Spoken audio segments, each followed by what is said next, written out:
Hello students, in our previous lecture we have completed our worksheet 2 and sum 1 to 3 of worksheet 3. Now we will discuss the other question of this worksheet. Okay, so firstly we will start from the question number 4. अब हमने इससे related आपको याद होगा हमने कल कुछ formulas किए थे एसपी फाइंड आउट करने के, सीपी फाइंड आउट करने के, जब हमें प्रॉफिट या लॉस गिवन हो या हमें प्रॉफिट परसेंट या लॉस परसेंट गिवन हो। तो हर केस में मैंने आपको इसके फॉर्मूलाज बताए थे और आपको कहा था आपको उन फॉर्मूलाज को याद करना है। आई होप आपने उनको याद किया होगा। सो वही फॉर्मूला अब हमारे यूज़ होंगे। फोर्थ क्वेश्चन से हम स्टार्ट कर रहे हैं। Sita sells a dining set to Nita ₹4,6,000 कि सीता ने नीता को एक डाइनिंग सेट सेल कर दिया, बेच दिया 6,000 में। क्लियर है। एंड गेन 20% और उसको 20% का गेन मतलब प्रॉफिट हुआ। For how much should she sell it to increase her profit by another 5%। तो उसको अपना प्राइस कितना इंक्रीज करना चाहिए था, कितने ज़्यादा में बेचना चाहिए था कि उसको प्रॉफिट 5% और ज़्यादा होता। हम इस लाइन के बारे में बाद में डिस्कस करेंगे। फर्स्टली आपको क्लियर हो रहा है कि सीता ने इतने रुपए का सेल किया है, बेचा है मतलब एसपी। तो एसपी ऑफ डाइनिंग सेट हमें गिवन है, प्रॉफिट परसेंट गिवन है, तो आप सीपी इजीली फाइंड आउट कर सकते हैं। तो पहले हम इतना काम करेंगे। SP of dining set given था, प्रॉफिट परसेंट गिवन था। सीपी हम पता है हमें फॉर्मूला, जब प्रॉफिट परसेंट गिवन हो फॉर्मूला राइट कर देंगे, वैल्यूज पुट कर देंगे, आप इजीली सॉल्व कर सकते हैं कि हमने कल भी डिस्कस किया था। तो हमारे सीपी की वैल्यू आ गई 5,000। अब सीपी तो चेंज नहीं हो रहा ना, कॉस्ट प्राइस तो हमारी सेम ही रहेगी। बट अब उसने क्या कहा है कि वो कितने ज़्यादा में बेचे, कितने रुपए में बेचे कि उसको 5% और ज़्यादा प्रॉफिट हो।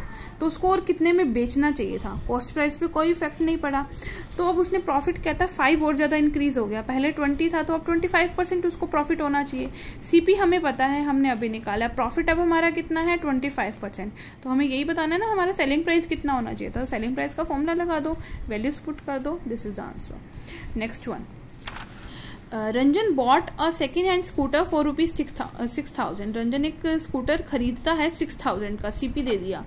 And he spend 300 on its repairing, इसकी रिपेयरिंग पे खर्च कर देता है। And sold it to Vineet, और विनीत को बेच देता है 10% प्रॉफिट पे। And Vineet sold the scooter to Mukesh at 10% loss, और वो मुकेश को बेच देता है 10% लॉस पे। At what price did Mukesh buy the scooter, तो मुकेश ने कितने में खरीदा था, हमें ये बताना है। थोड़ा कंफ्यूजिंग है बट अगर आप इस स्टेटमेंट को अच्छे से देखोगे तो आपको क्लियर हो जाएगा कि रंजन ने खरीद कर 6,000 में खरीद कर उस पर 300 खर्च कर दिए और उसको उसने 10% प्रॉफिट पर विनीत को बेच दिया। अब विनीत के पास चला गया बट विनीत ने क्या किया, 10% लॉस पर मुकेश को बेच दिया। तो अब हमें ये बताना है कि मुकेश को वो कितने का स्कूटर पड़ा है। तो फर्स्टली हमें गिवन क्या है, फर्स्ट लाइन से स्टार्ट करेंगे। बॉट दे रखा है ना, मतलब रंजन ने खरीदा था, मतलब सीपी। तो CP of scooter for Ranjan के लिए सीपी कितना है 6,000। सो सीपी ऑफ स्कूटर फर्स्टली कितना था 6,000 एंड रिपेयरिंग पर 300। तो टोटल सीपी कितना हो गया रंजन के लिए 6,300। और अब उसने कितने प्रॉफिट पर सेल किया था 10% पर। तो सेलिंग प्राइस ऑफ स्कूटर निकल जाएगा, सीपी और प्रॉफिट है हमारे पास, फॉर्मूला लगा देंगे। तो हमारा ये जो सीपी निकला है, एसपी निकला है, ये रंजन का निकला है ना कि रंजन ने कितने रुपए में बेचा। तो ये रंजन ने इतने रुपए में बेचा है, किसको बेचा था, विनीत को। Means Ranjan sold the scooter to Vineet ₹4 this, इतने रुपए में विनीत को बेचा। तो मतलब विनीत के लिए सेलिंग प्राइस कितना, कॉस्ट प्राइस कितना हो गया, विनीत ने कितने में खरीदा, जितने में रंजन ने बेचा।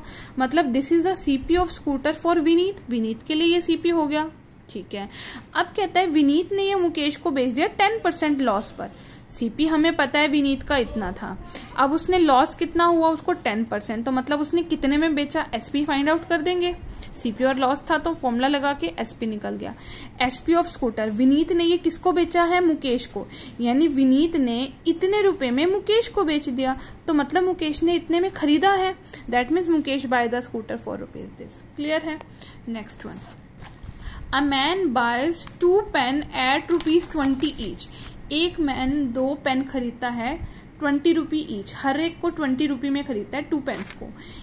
ही sell 1 at a gain of 5%, एक को तो वो 5% गेन मतलब 5% प्रॉफिट पे बेचता है। And other at a loss of 5%, और दूसरे को 5% लॉस पर। तो क्या निकालना है हमें, फाइंड द हिज गेन और लॉस परसेंट, कि उसको टोटल कितना गेन हुआ या टोटल कितना लॉस हुआ उसका परसेंट फाइंड आउट करना है। तो देखो यहाँ पे क्या होगा, फर्स्टली क्या था, सीपी ऑफ हम एक पेन का ले रहे हैं, हमें पता है दोनों पेन 20 के हैं, हम फर्स्टली फर्स्ट पेन कंसीडर कर रहे हैं, तो एक पेन का सीपी कितना है 20, प्रॉफिट फर्स्ट वाले पे कितना हुआ था उसको 5%, तो सीपी गिवन है, प्रॉफिट परसेंट गिवन है, आप एसपी फाइंड आउट कर सकते हैं by using the formula, values put कर दी, आ गया। तो ये फर्स्ट पेन का एसपी आ गया जब हमें प्रॉफिट 5% था। ऐसे ही सेकेंड पेन का सीपी 20 ही था, लॉस परसेंट उस पर दे रखा था, तो इसका भी एसपी, मतलब एक पेन इतने का बेचा हमने, एक पेन इतने का बेचा, दोनों पेन का सेलिंग प्राइस और दोनों पेन का कॉस्ट प्राइस आ गया, तो टोटल सीपी फाइंड आउट कर सकते हैं 20 + 20, एंड ऐसे ही total CP of 2 pen, SP of 2 pen निकल गया। सीपी भी उतना ही है और एसपी भी उतना ही है, मतलब जितने में खरीदा उतने में बेच दिया, दोनों सेम है, that means there is no profit और नो लॉस, ना तो प्रॉफिट है ना ही लॉस है। Clear? Next one, mister Tandon purchase a computer for ₹32,000। Mister Tandon एक कंप्यूटर खरीदते हैं 32,000 में, and a microwave oven for ₹6,500, और एक माइक्रोवेव इतने में खरीदते हैं। On computer he lost 5%, computer पर उसको 5% का लॉस हुआ है, और माइक्रोवेव पर उसको 15% का गेन हुआ है। दोनों चीज़ें माइंड में रखिए, तो उसको टोटल कितना गेन या टोटल कितना प्रॉफिट हुआ, हमें टोटल कितना गेन या टोटल कितना लॉस हुआ वो परसेंट में हमें फाइंड आउट करना है। सो फर्स्टली हम कंप्यूटर का लेकर चल रहे हैं, कंप्यूटर का हमें सीपी दे रखा है और कंप्यूटर का हमें क्या दे रखा था, लॉस गिवन था, तो पहले हम इसी को कंसिडर करेंगे। Firstly CP of computer and loss कितना हुआ था 5%, तो एसपी ऑफ कंप्यूटर आप निकाल सकते हैं by using the formula. After this CP of microwave given था, उस पर प्रॉफिट परसेंट गिवन था, तो सिमिलरली उसका भी हमने एसपी फाइंड आउट कर दिया।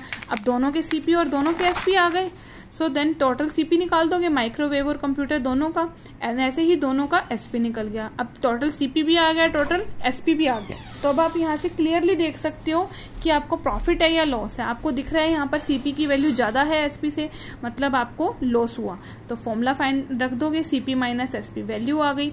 अब लॉस आ गया तो लॉस परसेंट निकालना है, तो उसका फॉर्मूला लगा दो, and this will be your answer. Next one, A sell a bicycle to B, कि ए एक पर्टिकुलर कोई नेम है, लगा लो किसी ने भी, एक ए हमने उसको नेम दे दिया कि ए ने बी को बाईसाइकिल सेल कर दी, बेच दी एट 20% प्रॉफिट, 20% प्रॉफिट पे बेची उसने बी को।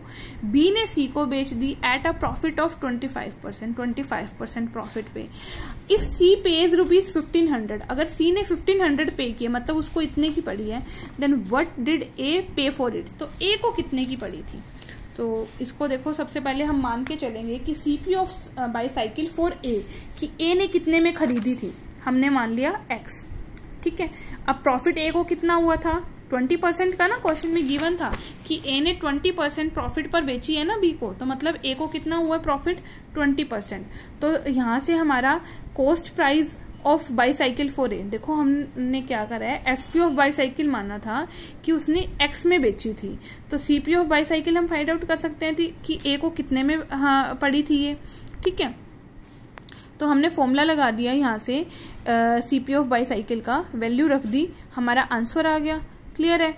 आफ्टर दिस अब हमें पता है कि ए ने तो बी को बेची थी, ए ने बी को बेची थी, तो जो जितने में बेची थी उसने ए ने बी को, ए का जो सेलिंग प्राइस था वही बी का कॉस्ट प्राइस था, बी ने उतने में ही खरीदी ना जितने में ए ने बेची थी, यानी selling price of A should be equal to the cost price of B, तो कॉस्ट प्राइस ऑफ बी कितना हो गया एक्स। क्लियर है?